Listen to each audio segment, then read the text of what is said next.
रामपुर, जैसा कि नाम से ही जाहिर था, कभी राम का एक रूप हुआ करता था। गांव के चारों ओर लहलाते खेत, बीच में बहती कलकल करती नदी निर्मला और गांव के चौपाल पर लगे बरगद की घनी छांव में बसती गांव की आत्मा। बच्चे नदी में डुबकियां लगाते, औरतें पनिहार पर बतियाती और मर्द खेतों में मेहनत कर शाम को चौपाल पर हुक्का गुड़गुड़ाते हुए दिन भर की थकान मिटाते। रामपुर की मिट्टी सोना उगलती थी और लोगों के दिलों में अपनत्व की मिठास थी। लेकिन पिछले 3 सालों से मानो किसी की नजर लग गई थी। इंद्र देवता ऐसे रूठे कि रामपुर की धरती पर पानी की एक बूंद भी न गिरी। जो निर्मला नदी कभी इतरा कर चलती थी, अब एक पतली मैली सी धारा में सिमट कर रह गई थी, मानो कोई बीमार वृद्धा अपनी आखिरी सांसें गिर रही हो। खेतों में हरी भरी फसलों की जगह अब फटी हुई प्यासी धरती की दरारें मुंह चिढ़ाती थी। कुओं का पानी पाताल में चला गया था और हैंडपंपों ने भी जवाब दे दिया था। रामपुर की खुशहाली अब चिंता और हताशा में बदल चुकी थी। लोगों के चेहरे पर हंसी की जगह चिंता की लकीरें गहरी हो गई थी। शाम की चौपाल अब ठहाकों से नहीं बल्कि एक दूसरे पर दोषारोपण और शिकायतों से गूंजती थी। सब तुम्हारी वजह से हुआ है मंगू। एक शाम दिनों ने लगभग चिल्लाते हुए कहा। तुमने ही शहर से वो बीज लाकर बोए थे, बोले थे कि कम पानी में ज्यादा फसल देंगे, सब पैसा बर्बाद हो गया। मंगू, जो पहले ही अपनी बर्बाद फसल से दुखी था, तिलमिला उठा। मैंने क्या जानबूझकर किया था, नई तकनीक थी, सोचा गांव का भला होगा। और तुम कौन से दूध के धुले हो? जब पिछले साल तुम्हारी गाय बीमार हुई थी तो तुमने उसे गांव के बाहर मरने के लिए छोड़ दिया था। गौ माता का श्राप लगा है पूरे गांव को। बात बढ़ गई। एक एक करके सब अपनी अपनी शिकायतों की गठरी खोलने लगे। कोई कह रहा था कि सरपंच ने सरकार से आई मदद खा ली, तो कोई कह रहा था कि पंडित जी की पूजा में अब वो शक्ति नहीं रही। सालों से एक साथ रहने वाले पड़ोसी अब एक दूसरे को शक की निगाह से देखने लगे थे। गांव की एकता, जो उसकी सबसे बड़ी ताकत थी, सूखे की दरारों की तरह बिखर रही थी। इस भीड़ में 3 प्रमुख किरदार थे जो इस कहानी की दिशा तय करने वाले थे। पहले थे शंकर काका, गांव के सबसे बुजुर्ग और सम्मानित व्यक्ति। उनकी सफेद दाढ़ी और मूछे उनके अनुभव की गवाही देती थी। उन्होंने रामपुर के अच्छे बुरे हर दिन देखे थे। वहाँ चुपचाप आंखों में गहरा पीड़ा लिए यह सब देख रहे थे। दूसरे थे हरिलाल, गांव का सबसे अमीर किसान। उसने अपनी चतुराई और मेहनत से पैसा कमाया था, लेकिन वहाँ थोड़ा घमंडी और स्वार्थी हो गया था। जब सूखा शुरू हुआ तो उसने सबसे पहले अपने खेत में एक गहरा बोरवेल खुदवा लिया था। अब उसके खेत में तो थोड़ी बहुत हरियाली थी, लेकिन उसने कभी किसी पड़ोसी को एक बाल्टी पानी भी नहीं दिया। उसका मानना था, जिसकी लाठी उसकी भैंस, जिसने मेहनत की वो जिएगा। तीसरा था राजेश, एक 20-22 का नौजवान। उसके मन में गांव के लिए कुछ करने का जज्बा था, लेकिन बड़ों के आपसी झगड़ों और हताशा को देखकर वह भी असहाय महसूस करता था। वह शंकर काका का बहुत सम्मान करता था और हरिलाल की स्वार्थपरता से उसे चिढ़ होती थी। उस शाम की बहस जब हद से ज्यादा बढ़ गई तो शंकर काका अपनी लाठी टेकते हुए खड़े हुए। उनकी आवाज में उम्र की थकान थी, लेकिन एक अधिकार भी था। बस करो की आवाज चौपाल में गूंजी। सब चुप हो गए। एक तो ऊपर वाले ने कहर बरपाया है और दूसरा कहर तुम लोग खुद पर बरपा रहे हो। एक दूसरे को कोसने से क्या निर्मला में पानी आ जाएगा या खेतों में फसलें उग जाएगी? दीनू सिर झुकाकर बोला। काका, आप ही बताइए, हम क्या करें? भुखमरी सिर पर है, बच्चे पानी को तरस रहे हैं। समझ नहीं आता कि यह विपदा कैसे टलेगी। शंकर काका ने गहरी सांस ली और बरगद की जड़ों की ओर इशारा करते हुए कहा, इस बरगद को देखो, इसकी सैकड़ों जड़ें हैं जो अलग अलग दिशाओं में जाती है, लेकिन सब मिलकर एक विशाल पेड़ को थामे हुए हैं। अगर ये जड़ आपस में ही लड़ने लगे तो क्या यह पेड़ खड़ा रह पाएगा? हम रामपुर वाले भी इसी पेड़ की तरह हैं। हमारी एकता ही हमारी जड़ है और आज हम उसी जड़ को काट रहे हैं। हरिलाल ने कोने से ताना मारा। काका, अब इन भाषणों से पेट नहीं भरता। जिसके पास अक्ल और पैसा है वो अपना रास्ता बना लेगा, बाकी सब किस्मत का रोना रोते हैं। राजेश को हरीलाल की बात चुभ गई। हरीलाल भाई, यह गांव सबका है। अगर गांव ही नहीं बचेगा तो आपका बोरवेल और आपका पैसा किस काम का? क्या आप अकेले इस उजाड़ गांव में रह लेंगे? हरीलाल हंसा। अरे छोकरे, अभी तूने दुनिया नहीं देखी। जब अपनी जेब भरी हो तो पूरी दुनिया अपनी लगती है। शंकर काका ने हरीलाल की बात को अनसुना कर दिया। उन्होंने अपनी धुंधली आंखों से सबको देखते हुए कहा, एक रास्ता है, एक पुराना रास्ता जिसे हम सब भूल चुके हैं। सबकी आंखों में उत्सुकता जाग उठी। कैसा रास्ता काका? शंकर काका ने अपनी लाठी से पूर्व दिशा की ओर इशारा किया, जहाँ सूखी पहाड़ियाँ थी। उन पहाड़ियों के पार एक पुराना सूखा झरना है। मेरे दादाजी बताते थे कि सालों पहले हमारे पुरखों ने उस झरने के पानी को गांव तक लाने के लिए पहाड़ को काटकर एक नहर बनाई थी। वे उसे अमृत धारा कहते थे। समय के साथ जब निर्मला नदी में पानी भरपूर था तो लोगों ने उस नहर की सुध लेना छोड़ दिया था। धीरे धीरे वह मिट्टी, पत्थर और झाड़ियों से पट गई। अगर हम सब मिलकर मेहनत करें और उस नहर को फिर से खोद दे तो शायद उस सूखे झरने में आज भी थोड़ा बहुत पानी हो जो हमारी प्यास बुझा सके। यह सुनते ही चौपाल में एक फुसफुसाहट फैल गई। शंकर काका का प्रस्ताव एक चिंगारी की तरह था, लेकिन लोगों के मन में हताशा की नमी इतनी थी कि वह तुरंत आग न पकड़ सकी। एक बुजुर्ग ने खांसते हुए कहा,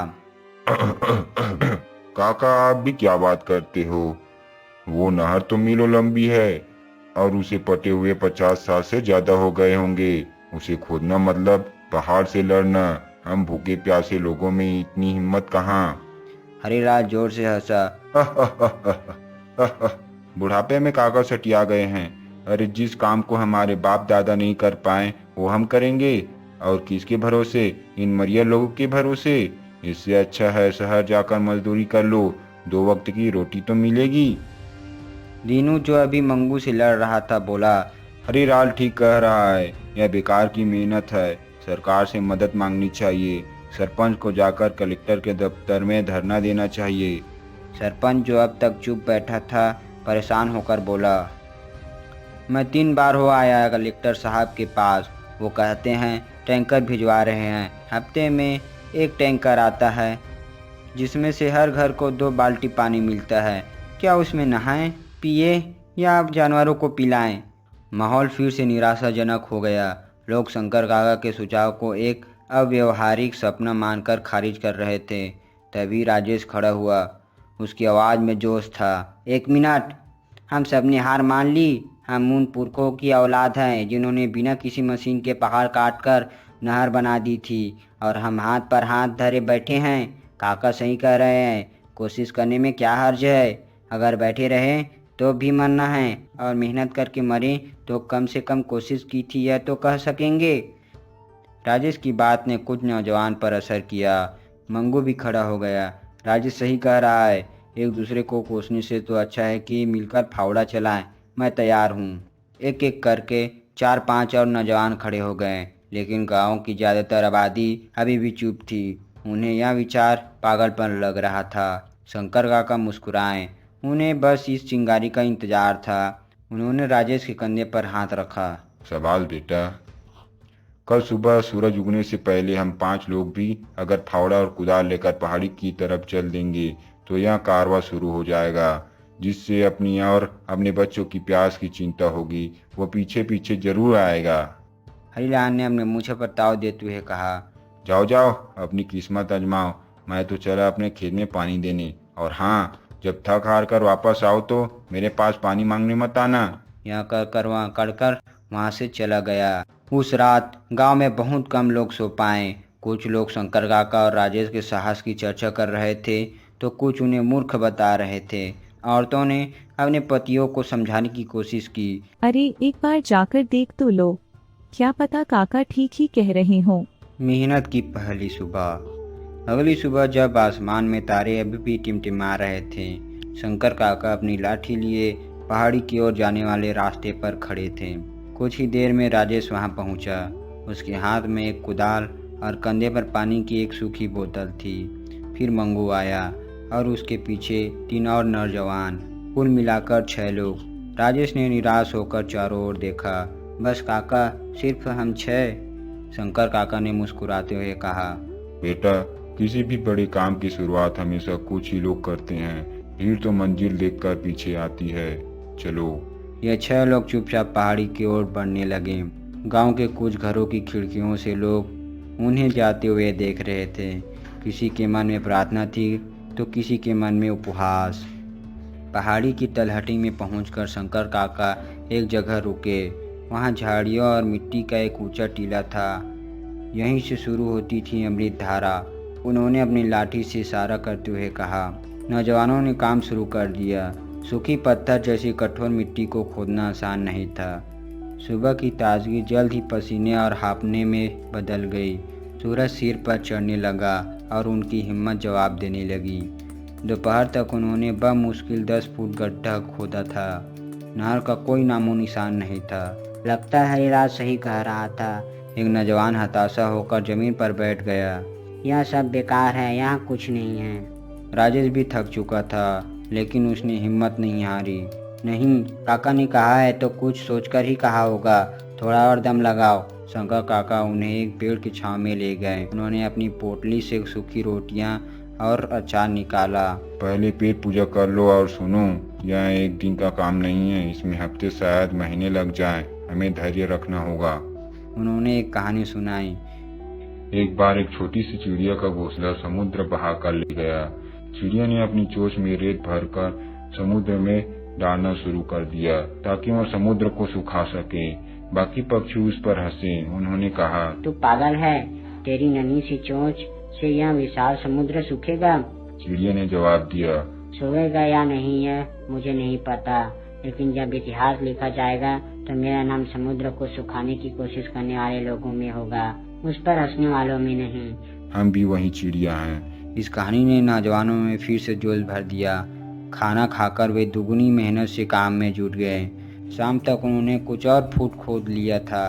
तभी मंगू की कुदाल किसी सख्त चीज से टकराई। सबकी नजरें वहां जम गई। उन्होंने जल्दी जल्दी मिट्टी हटाए। नीचे पत्थर की बनी एक पटिया थी जिस पर पुरानी नक्काशी थी। यह नहर का किनारा था। मिल गया, नहर मिल गई, राजेश खुशी से चिल्लाया। उनकी आंखों में उम्मीद की एक नई चमक थी। उस रात जब वे थके हारे गांव लौटे तो उनके चेहरे पर एक संतुष्टि थी। उन्होंने चौपाल पर जाकर सबको पत्थर की पटिया के बारे में बताया। कुछ लोगों ने यकीन किया, कुछ ने नहीं। अगले दिन जब वे 6 लोग फिर से काम पर गए तो उन्होंने देखा कि उनके पीछे 10 और लोग आ रहे थे। कल की सफलता ने कुछ और लोगों को प्रेरित किया था। अब काम करने वालों की संख्या 16 हो गई थी। अब यह रोज का क्रम बन गया। हर सुबह कुछ लोग फावड़ा कुदाल लेकर पहाड़ी की तरफ जाते। जैसे जैसे नहर की शक्ल दिखने लगी वैसे वैसे काम करने वालों की संख्या भी बढ़ने लगी। जो मर्द काम करने नहीं आ पाते थे उनकी औरतें और बच्चे काम करने वाले लोगों के लिए छाछ और रोटी लेकर आने लगे। गांव का माहौल बदलने लगा। अब चौपाल पर लड़ाई झगड़े नहीं होते थे, बल्कि दिन भर की खुदाई और आगे की योजना पर बात होती थी। आज जो 20 फुट खोद दिया, कल हमें उस बड़ी चट्टान को हटाना होगा। मैंने नहर के किनारे कुछ पुराने औजार देखे, शायद हमारे पुरखों के हैं। गांव फिर से एक परिवार की तरह महसूस होने लगा था। लोग एक दूसरे का दुख दर्द बांटने लगे थे। हरीलाल यह सब अपने घर की छत से दिखता था। उसे अपनी आंखों पर विश्वास नहीं हो रहा था।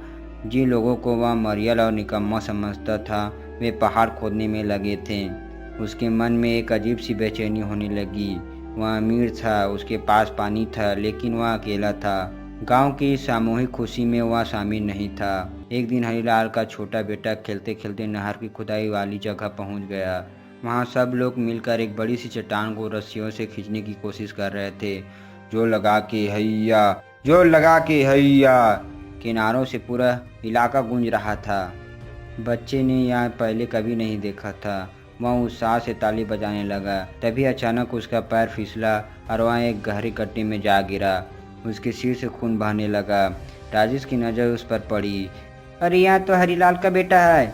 यह सब लोग अपनी काम छोड़कर दौड़े। राजेश तुरंत गड्ढे में उतरा और बच्चे को बाहर निकाला। गांव का वैद्य भी वहीं काम कर रहा था। उसने तुरंत जड़ी बूटियों से बच्चे का प्राथमिक उपचार किया। 2 लोग बच्चे को गोद में उठाकर हरिलाल के घर की तरफ भागे। हरिलाल अपने बेटे को उस हालत में देखकर सन्न रह गया। उसकी सारी अकड़ हवा हो गई। जब उसे पता चला कि उन्हीं गाँव वालों ने उसके बेटी की जान बचाई जिन्हें वह रोज कोसता था, तो उसकी आंखों में शर्म से झुक गई। वह भागते हुआ खुदाई की जगह पहुंचा। गांव के सब लोग चिंता में खड़े थे। हरिलाल ने हाथ जोड़कर शंकर काका के पैर पकड़ लिए। मुझे माफ कर दो काका, मैं अंधा हो गया था पैसे और घमंड में। आज जिन लोगों ने मेरे बेटे को बचाकर मेरी आंखें खोल दी, मैं भी इस गांव का हिस्सा हूँ। मुझे भी इस पुण्य के काम में शामिल होने का मौका दीजिए। उसकी आंखों से आंसू बह रहे थे। शंकर काका ने उसे उठाकर गले से लगा लिया। देर आए दुरुस्त आए बेटा, यह काम किसी एक का नहीं, पूरे रामपुर का है। अगले दिन एक नया सवेरा हुआ। हरिलाल सिर्फ खुद नहीं आया बल्कि अपने साथ अपना ट्रैक्टर और मजदूर भी लाया। अब काम की रफ्तार कई गुना बढ़ गई। ट्रैक्टर से भरी चट्टानें और मिट्टी हटाई जाने लगी। जहाँ महीनों लगने थे वहाँ अब हफ्तों की बात रह गई। हरिलाल अब सबसे ज़्यादा मेहनत करता।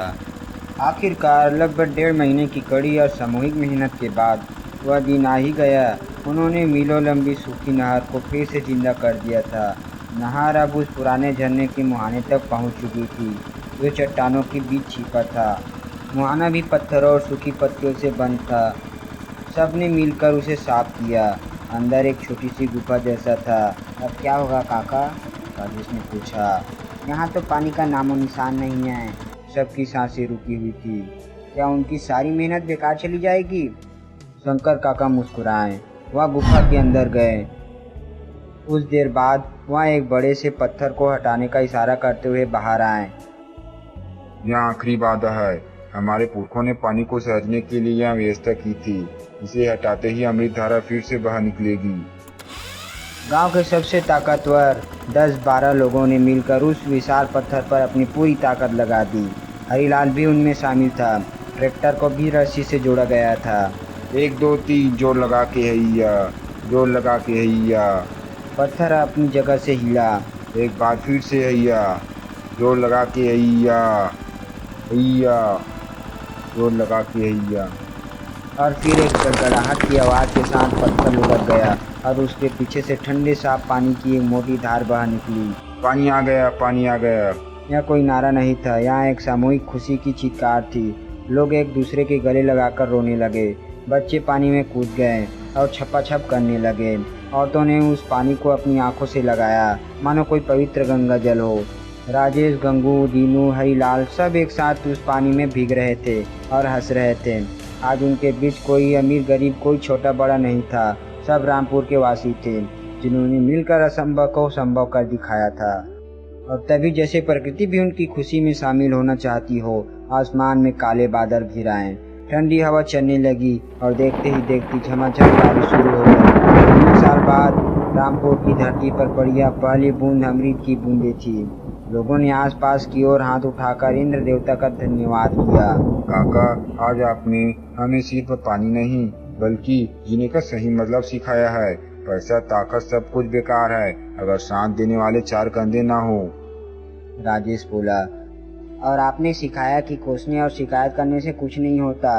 हल हमारे हाथों में ही होता है, बस मिलकर उसे खोजने की जरूरत है। शंकर काका ने सबकी ओर देखकर कहा। बच्चों, याद रखना, विपदा हमें तोड़ने के लिए नहीं बल्कि हमें यह याद दिलानी आती है कि हम अकेले कुछ नहीं है।